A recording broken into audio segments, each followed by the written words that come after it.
मिटा दे इसको। यस।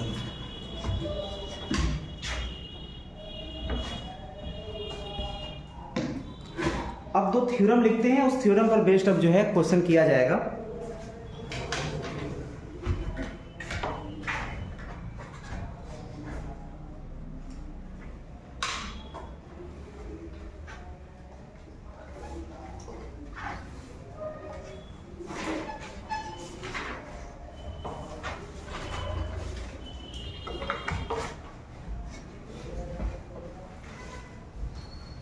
जैसे इसमें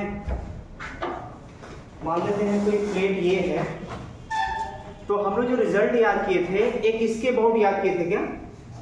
इसके अबाउट कितना आया था? जल्दी से बोलिए, इसके अबाउट रिजल्ट कितना था मोमेंट ऑफ इनर्शिया का? भाई जल्दी से बोला करिए भाई। अच्छा रॉड रहता तो क्या होता? आप लोग रॉड क्या होता है? एवरेज का भी 3, तो इसका कितना होगा? नेचर तो ही रहता है ना, एवरेज का भी 3 हो जाएगा। इसके अबाउट पूछता तो एवरेज का बाई 12, ठीक है ना।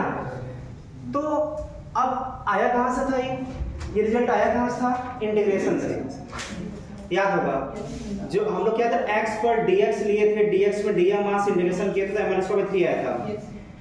तो अब अगर इसको इसके अबाउट एक्सिस निकालने वाला कि इसके अबाउट इसको रोटेट कराना, जब रोटेट कराएंगे तो मोमेंट ऑफ इनर्शिया की जरूरत पड़ेगा जो एवरेज का बाई 3 होगा। लेकिन इसको घुमाने के लिए तो यहाँ पे तो घुमा सकते हैं, यहाँ फिक्स कर दिया, इसको इसके अबाउट ऐसे घुमा दिया, ये भी तो पॉसिबिलिटी है। जिसके अबाउट बॉडी घूमेगा मोमेंट ऑफ इनर्शिया उसी के अबाउट में चाहिए आगे जब इसका स्टडी करेंगे। क्लियर ना। अब मान लेते हैं कि वो यहाँ के अबाउट हम घुमाना शुरू कर दिए इसको, ये फिक्स हो गया, ये यहाँ से फिक्स हो गया। अब इसके अबाउट तो कितने बच्चों के दिमाग चल रहा है कि सर ऐसे तो इनफाइनाइट पॉइंट के अबाउट ही रोटेट कर सकता है, तो हम कितना इंटीग्रेशन करके किसका किसका याद करेंगे? तो इंटीग्रेशन का सहारा तो हर जगह नहीं लिया जा सकता ना, इसीलिए दो थ्योरम आया है। उन दो थ्योरम से हम लोग चाहे किसी भी एक्सिस के अबाउट निकालना हो विदाउट इंटीग्रेशन, इन दोनों थ्योरम का यूज करके हम ला सकते हैं। थ्योरम है क्या दोनों? एक तो थ्योरम है परपेंडिकुलर एक्सिस थ्योरम, नोट कर दीजिएगा, सिर्फ नोट ही करना है तो नोट करिए, फिर समझाएंगे तो सुनिएगा समझिएगा। Perpendicular axis theorem,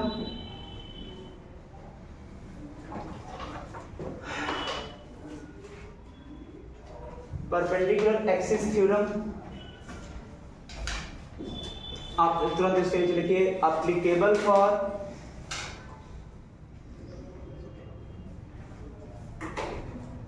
laminar type body,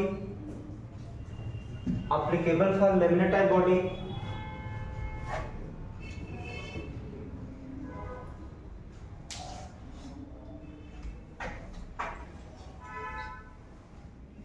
laminar type body का मतलब क्या होता है? बॉडी एक प्लेन में लाई करे, लिख लीजिए यहाँ पर। laminar type बॉडी का मतलब बॉडी एक प्लेन में लाई करे, बॉडी एक प्लेन में लाई करे। एग्जाम्पल के तौर पर क्या क्या हो सकता है? रॉड हो सकता है क्या? रॉड हो सकता है प्लेन में लाई करने वाला बॉडी? नहीं होगा, ये तो एक लाइन में लाई कर रहा है ना, ये नहीं होगा। जो प्लेन में लाई करे मतलब जिसमें एरिया ऑक्युपाई हो, एरिया, जैसे एग्जाम्पल के तौर पर क्या हो सकता है? स्क्वायर प्लेट, और क्या हो सकता है बताइए? डिस्क, क्या हो सकता है? रिंग, और क्या हो सकता है? ये गलत काटना था यहाँ पर ना, अच्छा आप लोग गलत बोलते हैं ना, गलत काटना है, ठीक है। स्फीयर कहाँ होगा? ये तो वॉल्यूम ऑक्युपाई कर रहा है ना। सिलेंडर होता है, सिलेंडर पक्का ना? अच्छा रेक्टेंगुलर प्लेट, बस मतलब समझ जाएंगे, यह सब बोलिए समझ जाएंगे, बस इसको नोट कर लीजिए। लैमिनार टाइप बॉडी मतलब एक प्लेन में मास लाई करेगा। खटाखट नोट करिए एकदम फास्ट।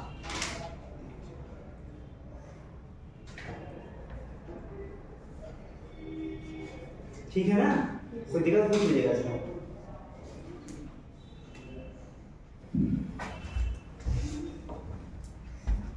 चलिए नेक्स्ट, अब सुनिए ध्यान से।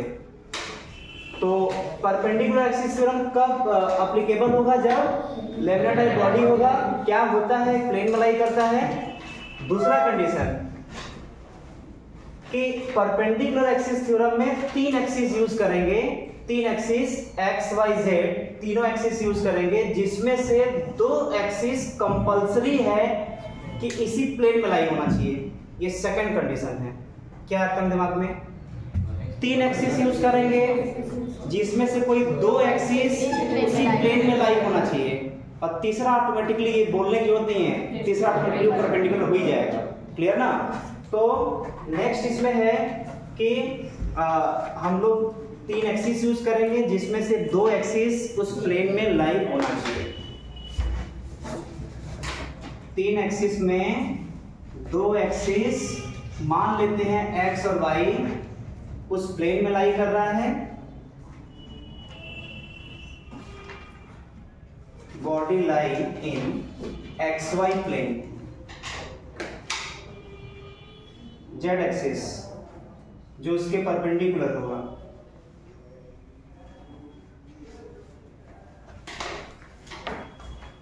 And Z axis is perpendicular to plane.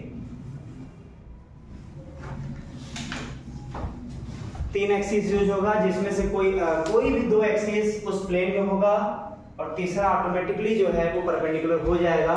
तो ये थ्योरम ये बोलता है कि जो उस प्लेन में लाई करने वाला 2 एक्सिस है उसके अबाउट जो मोमेंट ऑफ इनर्शिया होगा वो बराबर होगा जो तीसरा वाला इस प्लेन के परपेंडिकुलर होगा उस वाले एक्सिस के।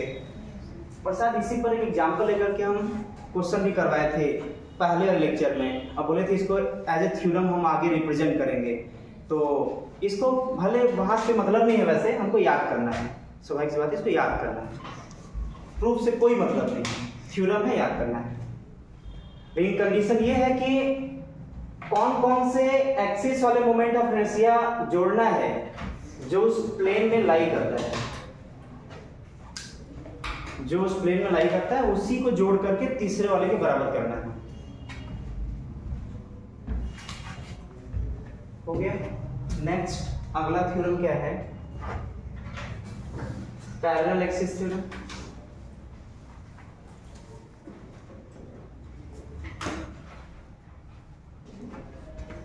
पैरेलल एक्सिस थ्योरम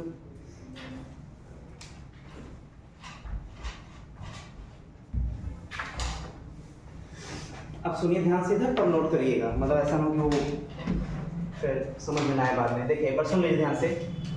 इसके नाम से पता चल रहा है कि एक्सिस तो होंगे, अकेला एक एक्सिस तो पैरेलल अपने खुद के अबाउट तो होगा नहीं, तो कम से कम 2 एक्सिस तो होगा ही। नाम से पता चल रहा है दोनों एक्सिस क्या होंगे? पैरेलल। देखिए मान लेते कोई बॉडी है तो 2 एक्सिस होंगे जिसमें से एक, ये थ्योरम बोलता है कि उन दोनों एक्सिस जो एक दूसरे के पैरेलल हैं उसमें से एक एक्सिस इस बॉडी के सेंटर ऑफ मास से पास करेगा। उससे ज्यादा इंपॉर्टेंट है क्योंकि इससे कई सारे क्वेश्चन बनते हैं, क्योंकि वो लिमिटेड है ना। देखिए यहाँ कंडीशन लग गया ना, यहाँ लगेगा या नहीं लगेगा। और ये आप लिख लीजिए, ये हेडिंग दे दी है, हेडिंग, तो हेडिंग क्या लिख लीजिए, ये हर टाइप के बॉडी के लिए एप्लीकेबल है, इसलिए ज्यादा इंपॉर्टेंट है। ऑल टाइप ऑफ बॉडी के लिए ये एप्लीकेबल है, ये लिख लीजिए आप लोग।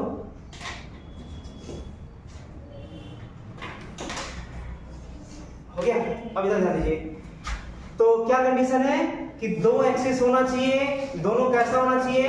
पैरेलल होना चाहिए। और क्या कंडीशन है? एक एक्सिस उसके सेंटर ऑफ मास से पास करे। अच्छा, एक इससे पास करेगा तो दूसरा स्वाभाविक सी बात है कि उससे कुछ डिस्टेंस पर होगा, मान लेते हैं वो d डिस्टेंस है, बॉडी कुछ मास भी होगा। और मोमेंट ऑफ इनर्शिया इस एक्सिस के अबाउट हम मान लेते हैं ICOM, मतलब moment of inertia about centre of मास। इसको लिख देते हैं I, जो इसके पैरेलल है। तो ये थ्योरम ये बोलता है कि चारों में क्या क्या रिलेशन है, इसके इसके इसके और इसके बीच में रिलेशन ये है कि जो पैरेलल वाला है वो बराबर होगा सेंटर ऑफ मास के अबाउट जो मोमेंट ऑफ इनर्शिया होगा प्लस m बॉडी का मास इनटू इन दोनों एक्सिस जो पैरेलल हैं उनके बीच के डिस्टेंस का स्क्वायर। कभी गलती से ऐसा नहीं होगा, तो दोनों लिखना है, ये गलती से लगाना है, ये सही है, नोट करिए फिर आगे बढ़ते हैं। नीट में 3 क्वेश्चन इसी के बेस पर थे जो 2010 के बाद आया हुआ है, पैरेलल एक्सिस थ्योरम पर ही।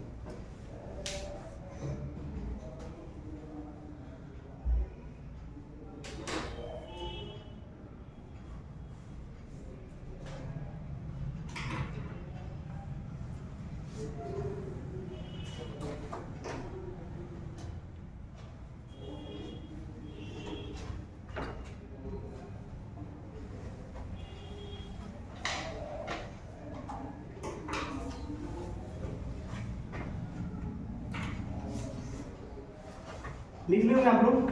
Yes sir.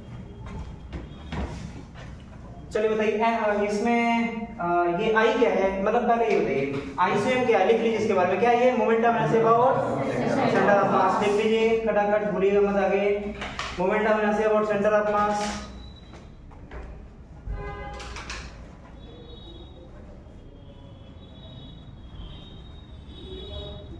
m है बॉडी का मास, m है बॉडी का मास, d है उन दोनों पैरेलल एक्सिस के बीच का डिस्टेंस, d है उन दोनों पैरेलल एक्सिस के बीच का डिस्टेंस,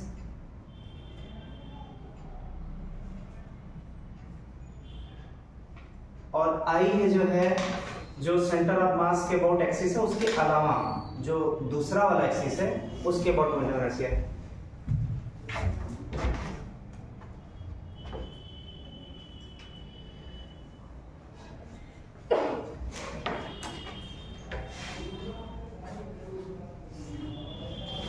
ठीक है, चलिए आते हैं थोड़ा इसके एप्लीकेशन पर आते हैं।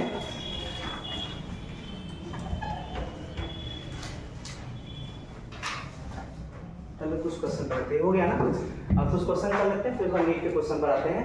देखिए जैसे मान लेते हैं कि कोई रिंग है, तो रिंग का इस एक्सिस के अबाउट मोमेंट ऑफ इनर्शिया क्या था? क्या था? mr² था। क्वेश्चन अब ये है कि इसके अबाउट क्या होगा, इस एक्सिस के अबाउट आई क्या आएगा? ये रिंग है, इंटीग्रेशन के बारे में तो सोचना नहीं है, हमारा दिमाग कहाँ दौड़ना चाहिए? थ्योरम की तरफ। रिजल्ट या तो याद हो तो ठीक है, नहीं थ्योरम की तरफ हमेशा। एग्जाम में कभी भी ऐसा क्वेश्चन नहीं पूछेगा जिसमें इंटीग्रेशन यूज करना पड़ेगा, इसलिए हमेशा दिमाग कहाँ दौड़ना चाहिए? थ्योरम की तरफ। थ्योरम कितने? 2। अब दोनों में से किसी एक को चॉइस करिए। बताइए लेमिनर टाइप है क्या ये? लेमिनर टाइप बॉडी है क्या? लेमिनर नहीं कर रहा है ना? Yes sir. तो लेमिनर टाइप बॉडी है, तो ऐसा करने के बाद चांस लीजिए किसके साथ? परपेंडिकुलर। तो देखिए क्या ऐसा हो जाएगा क्या? इसका सलूशन देखते हैं। ये एक प्लेन में लाई कर रहा है, तो इसके सेंटर को ही ओरिजिन मानते हुए इधर x एक्सिस इधर y एक्सिस ले सकते हैं। और ध्यान दीजिएगा यहां पर क्या ये सही है क्या? Moment of inertia about x वो बराबर होगा moment of inertia about y। Yes sir. क्यों? रीजन हाँ, क्योंकि इस एक्सिस के अबाउट आधा इधर है आधा इधर मास है, वैसा ही हम बोल सकते हैं x एक्सिस के अबाउट आधा इधर मास है और आधा इधर मास है। क्लियर ना?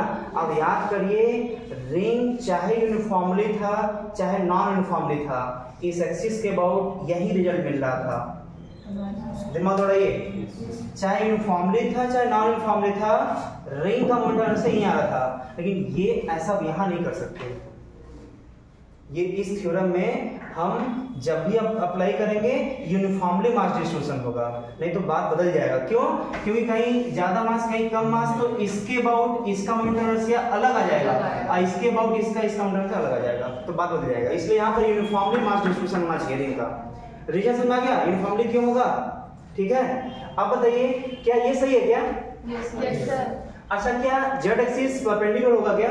यस। अच्छा, तो क्या यहाँ पे लिख सकते हैं IZ = IX + IY क्या? Yes sir. अच्छा, क्या यही इसके बाद पूछ रहा है क्या? देखिए y एक्सिस के अलॉन्ग ही तो है वो। अच्छा, दोनों को I मान लेते हैं, तो क्या दोनों सेम है तो 2I हो जाएगा। यस। अच्छा, IZ के बाद याद किए हैं क्या? Yes sir. IZ के बाद क्या था? MR² तो ये MR² हो गया, तो I = क्या हो गया? MR²/2। मतलब यहाँ से हम ये समझ पा रहे हैं कि इसको किधर से घुमाना आसान होगा। जैसे किसी रिंग को उसके एक्सिस के अबाउट घुमाना आसान है कि उसके डायमीटर के क्रॉस घुमाना आसान है। आसान कब होगा घुमाना रिंग को? मतलब ये यहाँ से, हाँ, इसके अबाउट घुमाना आसान है क्योंकि मोमेंट ऑफ इनर्शिया कम आ रहा है। अब इसके अबाउट इसको घुमाना कठिन है क्योंकि मोमेंट ऑफ इनर्शिया क्या रहा है? ज्यादा है। ठीक है, तो इसका वो हाफ हो गया। अच्छा, तो किन लोग दिमाग में चल रहा है सर, इसका मतलब यहाँ से तो हम ये भी कर सकते थे कि डिस्क का निकालना होता डायमीटर के क्रॉस, वो भी तो कर सकते हैं। Yes sir. कर सकते हैं क्या? यस। चलिए ऐसे बताइए अगर ये डिस्क होता तो उसका भी सलूशन ऐसे ही करते, एक्स वाई इधर लेते, यस। जेड इधर लेते, लेवलर बॉडी था, क्या मोमेंट से सेम होता क्या? यस। बस अंतर कहाँ था कि जो इसका रिंग के लिए ये याद किए हैं, वो डिस्क के लिए जब ये MR²/2 होता 2 को डिवाइड करते, लेकिन वहां भी वो उसका आधा ही होता। मतलब डिस्क के भी डायमीटर के क्रॉस को घुमाना, मतलब उसके एक्सिस से जो मोमेंट ऑफ इनर्शिया आएगा उसका आधा होगा उसके डायमीटर क्रॉस। कर सकते हैं क्या? तो जल्दी से दोनों नोट कर लेते हैं, जो लिखा है वो भी, जो नहीं लिखा है वो भी।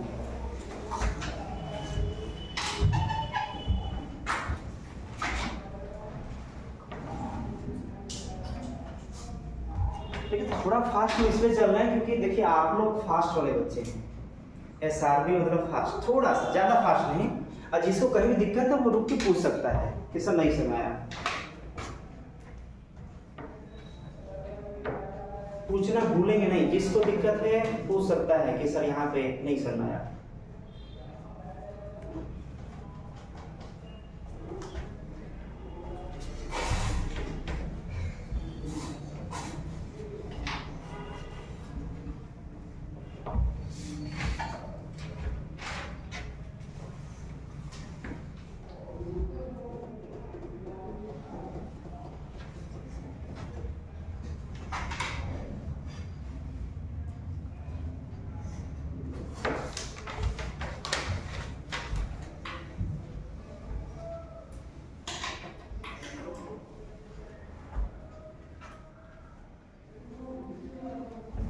इस बार भी लिख लेना ना, आप लोग लिख लीजिएगा फास्ट तरीके से। बेस ये अगर होगा तो सब कुछ यही होगा, यहाँ पे 2 होगा, यहाँ पे 4 हो जाएगा। ये बन गया उसका कुछ।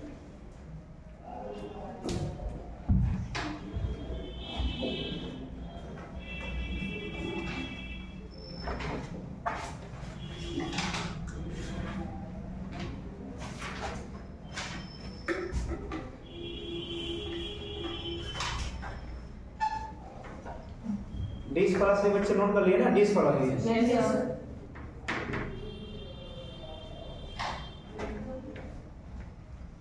तो भाई इसको शुरुआत से देख रहे हैं क्या? ये डिस्क का बन चुका है, ध्यान दीजिएगा, ये डिस्क का बन चुका है।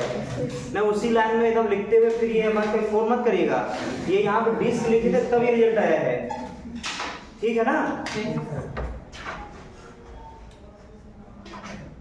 अच्छा ठीक है, रेक्टेंगुलर प्लेट है, इसके अंदर यूनिफॉर्मली मास डिस्ट्रीब्यूशन है, ये B, ये L। इसके अमाउंट पता है क्या? जल्दी से बोलिए। ML²/12। इसके अमाउंट MB²/12। तो बताइए इसके अबाउट क्या होगा? Perpendicular to plane. Moment of inertia क्या होगा?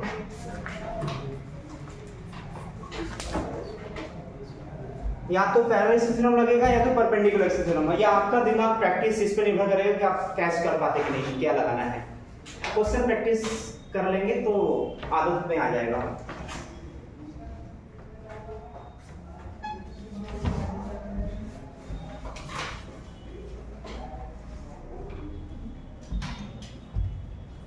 Sir, m by solution 12. करिए जल्दी हाँ Sir, m by 12 L square plus B square.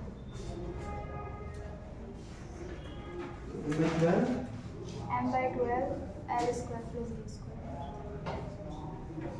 अच्छा ठीक है सही है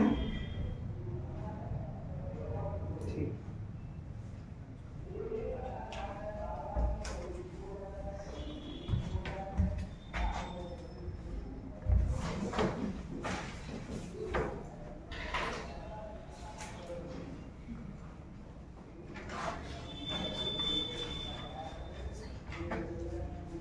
तो यहाँ पर भी परपेंडिकुलर एक्सिस थ्योरम लेंगे, एक्स एक्सिस इधर, वाई एक्सिस इधर, जेड एक्सिस परपेंडिकुलर,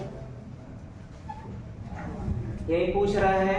तो बताइए यहाँ पर कौन कौन किसके बराबर, आई एक्स प्लस आई वाई किसके बराबर, आई जेड के। एक्स के अबाउट हमें पता है ये बी है ना, एक्स के अबाउट तो ऐसे, तो लेंथ ये होगा, तो m b square by 12।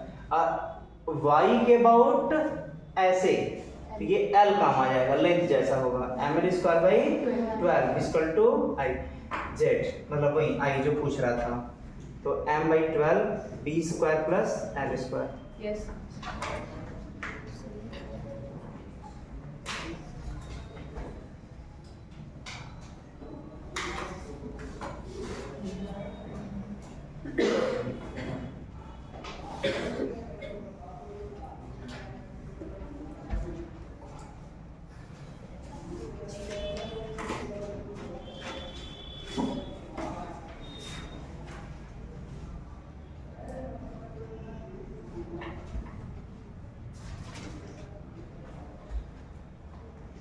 Sir, m is square by 6.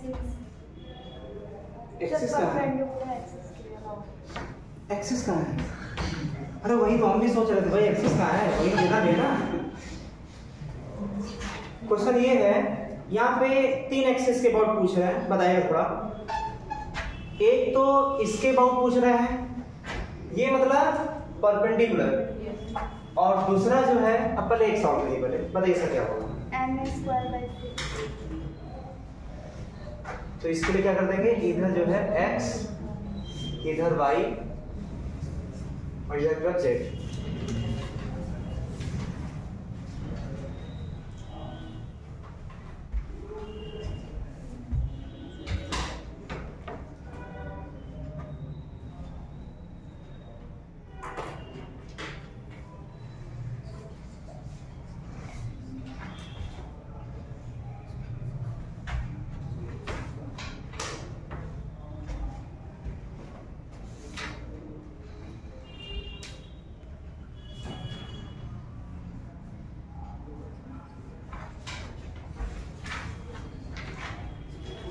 इसका आ गया होगा I X plus I Y equal to I Z. यहां से क्या हो जाएगा, इसमें आई एक्स मतलब इसके अबाउट वही होगा जो वाई के अबाउट होगा, तो 2i कर सकते हैं क्या, बताइए ये सही है क्या, I X equal to I Y. Reason क्या है, वही मास का डिस्ट्रीब्यूशन इसके अबाउट वही है जो इसके अबाउट है, क्योंकि साइड दोनों का साइड लेंथ ए है, तो ये सेम हो जाएगा। तो यहाँ जाकर इसको i मान लेते हैं, तो 2i equal to I Z. अच्छा किसका रिजल्ट हमें पता है, इन दोनों का कितना है, m is square by 12. M a square by 12. 12, यहाँ रख देते हैं, तो 2 into m a square by 12 equal to I z. यहाँ से 6 आ गया, रिजल्ट आ गया एम ए स्क्वायर बाई 6। किसी को दिक्कत पूछ सकता है, कोई दिक्कत,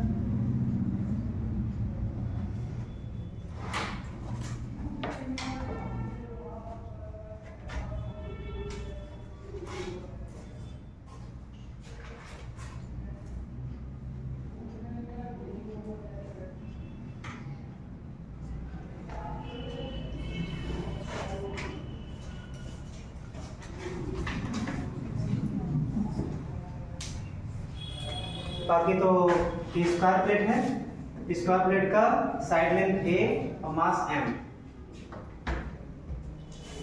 ये स्क्वायर प्लेट। डायमीटर क्रॉस कितना होगा,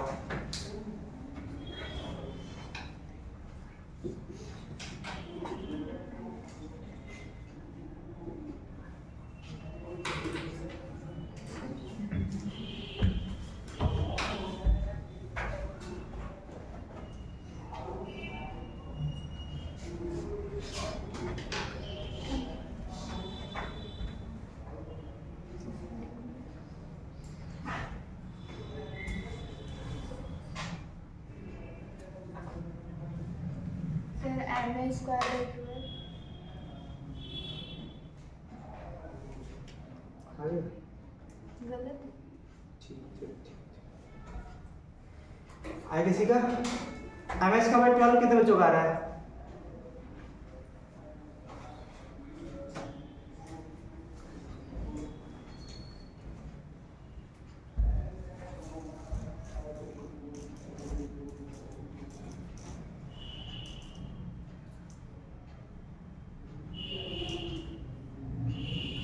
MA square by 6 आ गया। अच्छा स्क्वायर प्लेट का इसके अबाउट कितना आया था? इसके about MA square by 6. MS का बाई 6 ना, ठीक है। ऐसा करिए यहाँ पर क्या एक एक्सिस ऐसा ले सकते हैं क्या? क्या दोनों परपेंडिकुलर होंगे क्या? अच्छा इसको IX और इसको IY मान सकते हैं क्या? XY एक्सिस में 90 डिग्री होना चाहिए तो है तो परपेंडिकुलर थ्योरम में दो एक्सिस प्लेन में ले लिया, ये ऐसे ले लिया और एक एक्सिस ऐसे ले लिया ऐसे IZ तो IZ यहाँ पर IZ ही पूछ रहा नहीं, IX पूछ रहा था ना, ठीक है इसके बाद पूछ रहा था। IZ equal to IX plus IY, याद रखिए। अच्छा हमें IZ पता है क्या? IZ कितना है? MA square by 6 is equal to, अच्छा दोनों सेम होंगे क्या? जो इसके अबाउट होगा वो इसके अबाउट, रीजन 5 सिमेट्रिकल है तो ये हो जाएगा 2i के बराबर, तो I is equal to MA square by 12। Clear ना? नोट कर लीजिए।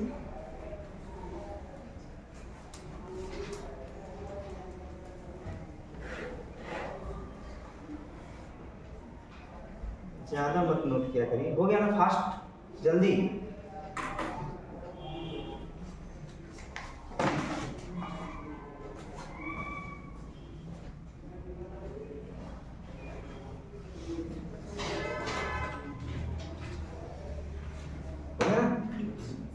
अब सुनिए सर, इसका मतलब ये हुआ सर कि आप तो केवल रिजल्ट के मामले में केवल इसका भी याद करवाए थे, तो हम लोग तो इसके हेल्प से इसको लाए थे, तब इसके हेल्प से वो आता। मतलब यहाँ पे दो बार सॉल्व करना पड़ता, क्योंकि हमें तो बेसिक तो इसी का रिजल्ट पता था शुरुआत में, उसके दो थ्योरम में से किसी एक थ्योरम का यूज करके इसको लाए थे, फिर दूसरे उसी के अगले थ्योरम में वही यूज हुआ था, मतलब थ्योरम के बाद थ्योरम लगा है तब वो रिजल्ट आया है। लेकिन रिजल्ट वही आया है जो इसके अबाउट था। देखिए इसके अबाउट भी वही रिजल्ट आता है जो डायगोनल के अबाउट है, मतलब दो थ्योरम लगकर तब वो आया है। अब ये डायगोनल से थीटा एंगल बनाते हुए एक्सिस ऐसे पास कर रहा है। अब क्वेश्चन ये है कि स्क्वायर प्लेट को साइड लेंथ सेम है, मास भी सेम है, इसके अबाउट घुमाना आसान है या उस डायगोनल से कुछ एंगल बनाकर घुमाना आसान है? बताइए।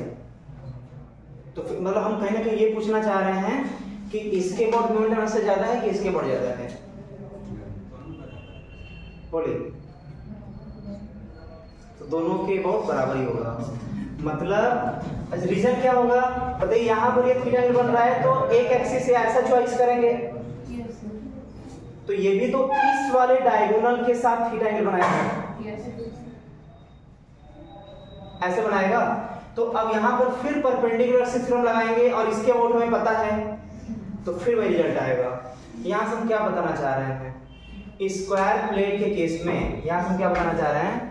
स्क्वायर प्लेट के केस में चाहे इसके अबाउट पूछे, चाहे इसके अबाउट पूछे, चाहे इसके अबाउट पूछे, चाहे इसके अबाउट पूछे, चाहे किसी के अबाउट पूछे, मोमेंट ऑफ इनर्शिया सबके अबाउट MA स्क्वायर में क्या आएगा?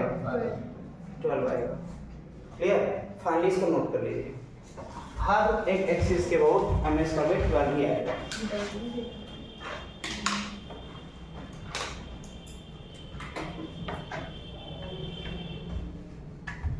रीजन क्या है? तो रीजन के लिए जो रीजन के साथ लिखना चाहता है ये लिख सकता है, IX और IY, और यहाँ पर IX और IY सेम होगा, बाकी परपेंडिकुलर एक्सिस थ्योरम।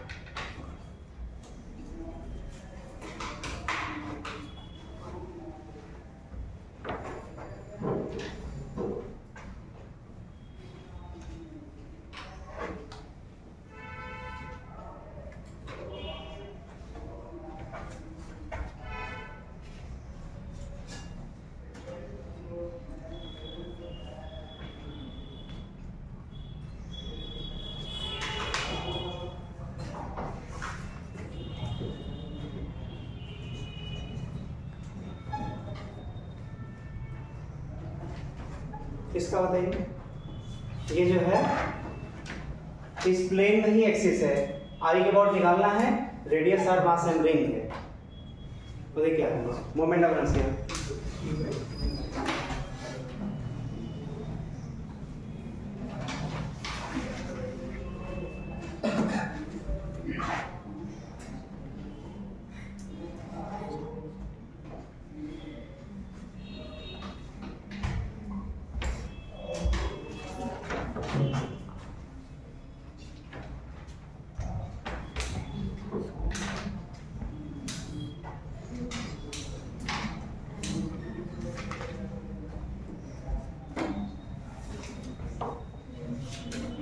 ठीक है, देखिए इसका सॉल्यूशन कैसे करेंगे, इधर ध्यान दीजिए। देखिए यहाँ पर क्या करेंगे, इधर एक्सिस लिया, दूसरा एक्सिस ऐसे लिया और तीसरा एक्सिस परपेंडिकुलर लिया। मान लेते ये आई एक्स है, आई वाई है और ये आई जेड है, ठीक है। बताइए क्या ये थ्योरम लग सकता है क्या यहाँ पर, बोलिए। अरे थ्योरम तो लग ही सकता है ना भाई, थ्योरम तो लग ही सकता है ना। अरे ये लेमिनार टाइप बॉडी होना चाहिए है, दो एक्सिस प्लेन में लाइन होना चाहिए है और एक परपेंडिकुलर है, थ्योरम तो लग सकता है। क्योंकि अभी तक माहौल जो है वो परपेंडिकुलर एक्सिस थ्योरम का ही चल रहा था, तो उसी माहौल में ही आ जाएगा थ्योरम दिमाग में। लेकिन बात ये कि अगर लगा भी लेंगे थ्योरम तो हमें किसी दो एक्सिस के अबाउट रिजल्ट पता होना चाहिए, दो एक्सिस के अबाउट रिजल्ट पता रहेगा तभी तीसरा आ पाएगा ना। तो हमें इसके अबाउट रिजल्ट पता है, लेकिन क्या इसके अबाउट रिजल्ट हम याद करवाएं क्या? एक तो अननोन ये हो गया, क्या इसके अबाउट हमें पता है क्या? तो दूसरा अननोन ये हो गया। और जहाँ पे दो अननोन वहां पर ये एक्सिस थ्योरम से हम आंसर नहीं ला सकते, थ्योरम लगेगा लेकिन आंसर नहीं आएगा, ठीक है। थ्योरम लगेगा लेकिन आंसर, इसका मतलब यहाँ पे अब दूसरे थ्योरम की तरफ आगे बढ़ना चाहिए। अब दूसरा थ्योरम क्या है, क्या कंडीशन होता है, उसमें से कोई एक एक्सिस सेंटर ऑफ मास इसका कहां पर होगा, बीच में। यहाँ पर एक्सिस ऐसे ड्रॉ करते हैं, दोनों एक्सिस पैरेलल होना चाहिए। फार्मूला जल्दी बताइए क्या होगा, I इक्वल टू I स्वयं प्लस क्या md स्क्वायर, ठीक है। अच्छा इसके अबाउट रिजल्ट पता है क्या, क्या होगा, mr स्क्वायर नहीं होगा, बाई 2 होगा, क्योंकि इसके अबाउट mr स्क्वायर था और इसके अबाउट अभी हम परपेंडिकुलर एक्सिस थ्योरम से निकाल रहे हैं, mr स्क्वायर बाई 2 होगा, ठीक है। तो इसका मतलब ये हो गया, ये कितना हो गया बताइए, mr square by 2 plus m total mass. बताइए उनके बीच का डिस्टेंस कितना होगा, इनके बीच का डिस्टेंस r होगा तो mr स्क्वायर। बताइए I इक्वल टू क्या आ गया। अच्छा जो रिजल्ट हम लोग स्टैंडर्ड यूज किए, याद किए थे, क्या उस स्टैंडर्ड रिजल्ट से दो थ्योरम के बाद ये आंसर आ पाएगा? अगर हमें केवल एक ही रिजल्ट याद है, किसका, इस एक्सिस का, इसके अबाउट रिजल्ट याद था mi स्क्वायर या mr स्क्वायर, तो हमें दो थ्योरम लगा करके, पहला थ्योरम परपेंडिकुलर एक्सिस थ्योरम से हमें ये पता चला, फिर पैरेलल एक्सिस थ्योरम से इसके अबाउट पता चला। मतलब जो रिजल्ट हम याद किए थे उसके बाद हमें दो थ्योरम लगाना पड़ेगा इस रिजल्ट तक पहुंचने के लिए, ठीक है। हम लोग पहुंचते रहेंगे, ठीक ठीक ठीक ठीक। उम्मीद करते हैं नहीं भी लिखेंगे तो आप लोग लिख लेंगे हमारे स्क्वायर।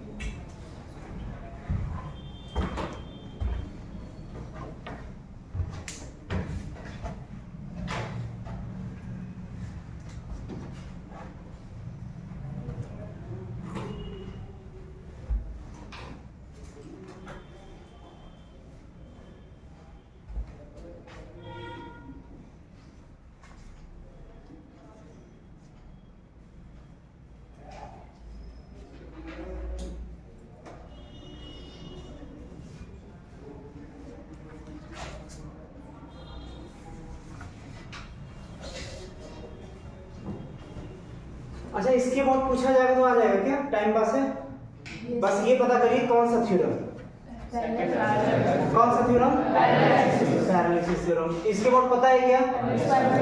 तो इसके बाद पता है तो कुछ ऐसा ही कुछ कैलकुलेशन करके ला सकते हैं क्या? ये होमवर्क हो सकता है क्या? ठीक,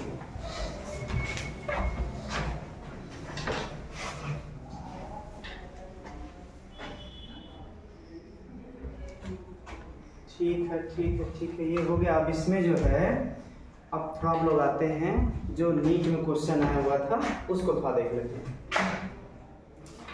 ये है डिस्क, मास जो यूनिफॉर्मली डिस्ट्रीब्यूटेड है और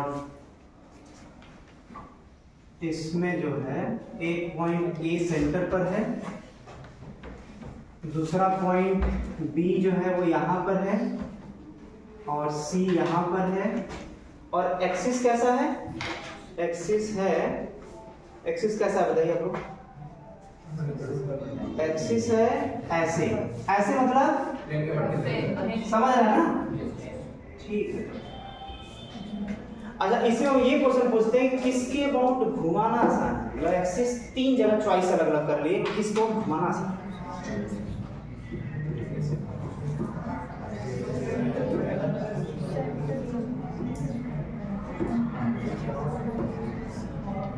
दिमाग किसके और घुमाना आसान होगा?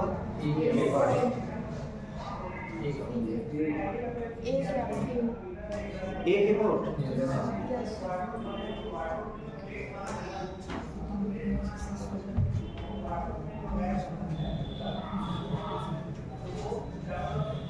दूसरा क्वेश्चन देखिए, इसमें दो मास है M1 M2, एक मासलेस रॉड से अटैच है। ये massless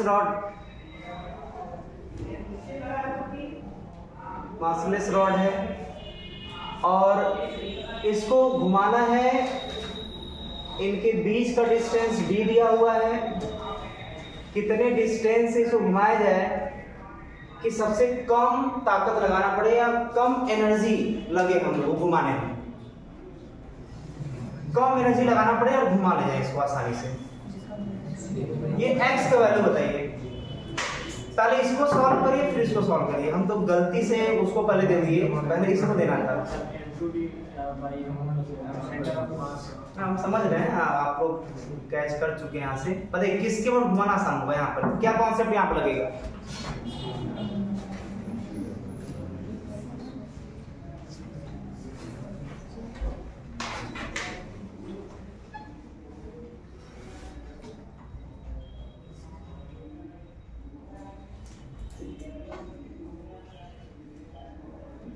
Find value of x so that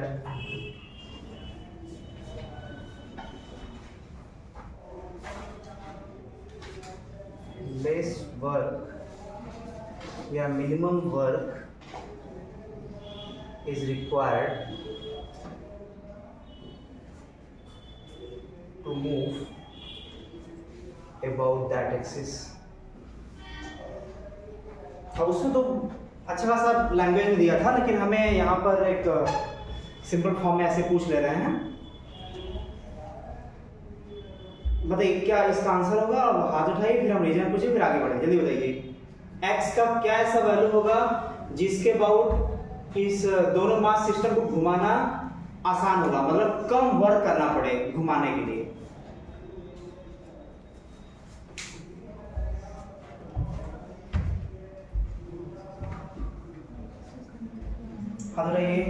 कितना आया?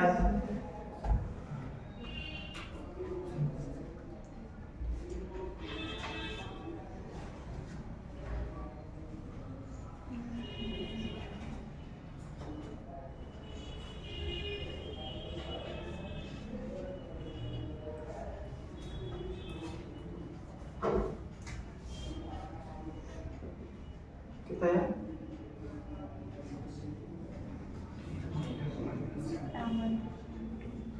कितने बच्चों का आ रहा है? m2 dy1 plus m2। चलिए रीजन बताइए पीछे, पीछे लास्ट में। हाँ, centre of mass formula sir किसी दूसरे मास के अबाउट निकालना है तो दूसरे मास और उसका डिस्टेंस नहीं, दूसरे एक्सिस के अबाउट, फिर से बोलिए पूरा। मतलब इतने डिस्टेंस पर क्यों हम घुमाएंगे, एक्सिस पर घुमाएंगे डिस्टेंस और एक्सिस कैसा? सर ये इसका डिस्टेंस ना 2d/1 + हाँ, इसी एक्सिस के अबाउट क्यों घुमाना आसान होगा या कम वर्क करना पड़ेगा घुमाने के लिए? और कौन बच्चा है बताइए। क्योंकि उसका सेंटर ऑफ मास वहाँ पे है। उससे क्या हो गया, सेंटर ऑफ मास के अराउंड क्यों होगा? ऐसा लग रहा है ना घुमाना आसान होगा। और कोई बच्चा रीजन बताएगा इसका कि क्यों ये आंसर आएगा? सेंटर ऑफ मास के अलावा अगर कोई और डिस्टेंस हम लोग लेते हैं तो उसमें +md² करना पड़ता है। हाँ वही चीज, वही सोचना था। बताइए अगर जो है जैसे अगर यहाँ पर हम अगर ये सेंटर ऑफ मास नहीं होता, कुछ और होता, मान लीजिए सेंटर ऑफ मास यहाँ होता, अगर ये होता ICOM तो उससे तो जो दूसरा वाला एक्सिस है वो कुछ डिस्टेंस पर आया था ना। तो पैरेलल एक्सिस पर हम क्या बोलता है, I = ICOM + md²। अब ये बताइए कि मोमेंट ऑफ इनर्शिया कब ये मिनिमम होगा? जब I = जब एक्सिस जो दूसरा वाला है वो सेंटर ऑफ मास वाला एक्सिस पर लाई कर जाए। क्यों? देखिए जैसे कोई बॉडी है, सेंटर ऑफ मास के अबाउट यहाँ इसके अबाउट, हमेशा इस वाले से मोमेंट ऑफ इनर्शिया चाहे कोई भी एक्सिस हो अधिक होगा। क्यों? क्योंकि इसमें कुछ जुड़ जाएगा। जब एक्सिस पैरेलल में कोई भी होगा तो उसमें ये वाला पोर्शन जुड़ जाएगा तो मोमेंट ऑफ इनर्शिया ज्यादा आ जाएगा। तो मोमेंट ऑफ इनर्शिया मिनिमम कब होगा? जब d 0 हो जाएगा। फॉर d = 0 I मिनिमम तब होगा जब d 0 होगा। d 0 मतलब क्या? ये एक्सिस उसी सेंटर ऑफ मास वाले पर ही लाई कर जाए। तो यहां से ये कह सकते हैं कि मोमेंट ऑफ इनर्शिया तब सबसे मिनिमम होता है सेंटर ऑफ मास के about moment of inertia. Moment of inertia सबसे मिनिमम कब होता है? जब वो एक्सिस सेंटर ऑफ मास से पास करे। क्लियर ना? तो यहां पर भी उसी कॉन्सेप्ट से हम लोग जवाब देंगे और उसी बेस पर यहां भी जवाब देंगे। जैसे इसके बहुत सबसे कम मोमेंट ऑफ इनर्शिया आएगा, इससे जितना दूर जाएंगे उसका मोमेंट बढ़ता जाएगा। तो ये जो है आप लोग लिख लीजिएगा। पैरेलल एक्सिस थ्योरम में ही एक पॉइंट लिखा जा सकता है कि सबसे कम moment of inertia centre of mass के अबाउट जो एक्सिस होता है उसी के अबाउट होता है। सबसे कम moment of inertia centre of mass के अबाउट होता है। सबसे कम मोमेंट ऑफ इनर्शिया किसी बॉडी का है, ये किसी बॉडी का सबसे कम मोमेंट ऑफ इनर्शिया उस बॉडी के सेंटर ऑफ मास के अबाउट होगा। किसी भी बॉडी का मोमेंट ऑफ इनर्शिया सबसे कम सेंटर ऑफ मास के अबाउट होगा।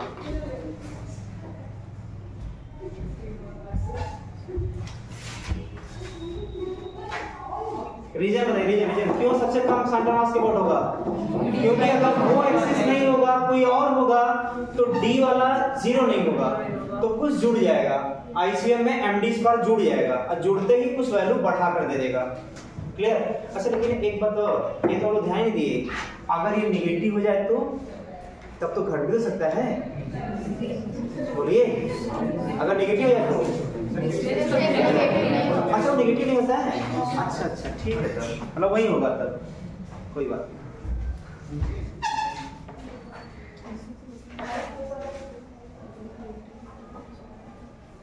हाफ रिंग, अभी टाइम बचा है ना? देखिए half ring, radius r, mass m, centre of mass के about moment of inertia, moment of inertia about centre of mass. जल्दी बताइए।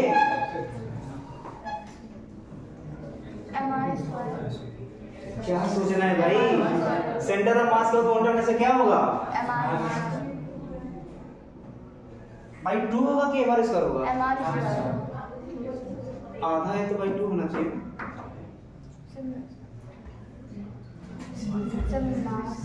अब जो रिवीजन करके नहीं आए सब घबरा रहे हैं बच्चे।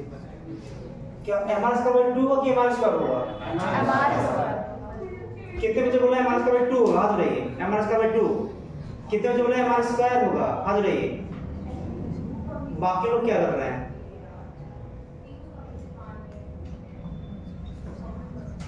हाँ तो दोनों नहीं होगा, क्लियर ना?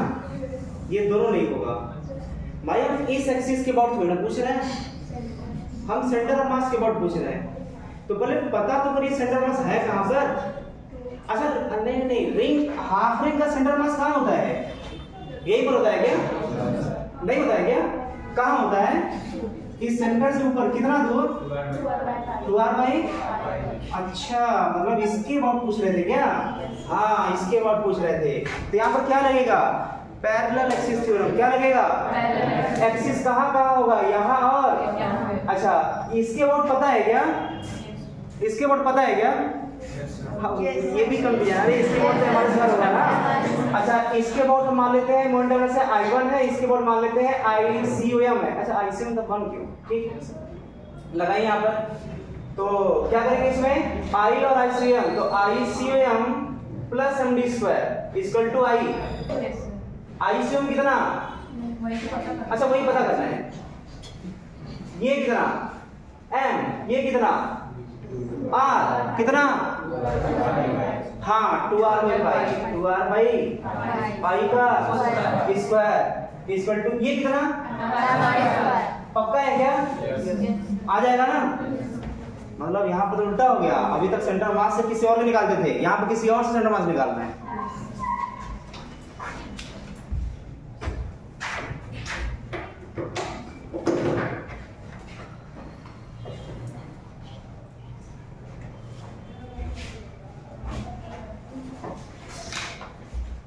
चलिए होमवर्क नोट करिए।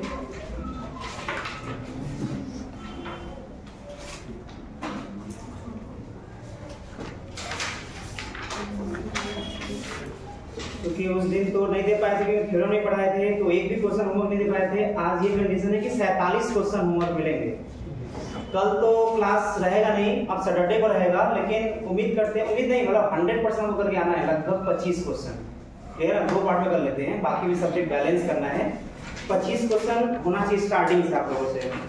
चलो नोट करिए पेज नंबर 73। Page number 73। गलती से भी कोई होमवर्क ऐसा ना करिए पूरा ना करके आए, ऐसा गलती से भी नहीं होना चाहिए, होमवर्क होना ही चाहिए। चलो नोट करिए, खटाखट नोट करिए। पेज नंबर 73 में क्वेश्चन नंबर 40 लिख दीजिए खटाखट। 40, 41, 42, 43, 44, 45, 45 हो गया। अब आ जाइए इसमें जो है 59, 61, 62 में एक्सिस नहीं दिया है, लिख दीजिए एक्सिस नहीं दिया है। 62 में एक्सिस नहीं दिया है। 64, 65, 66,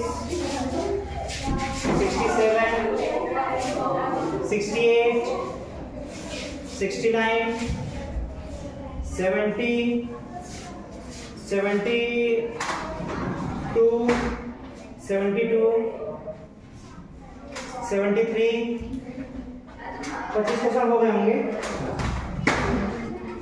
हो गए हो ना? अभी नहीं हुआ? अच्छा ठीक। तो आगे लिखिए 75, 76, 77, 78,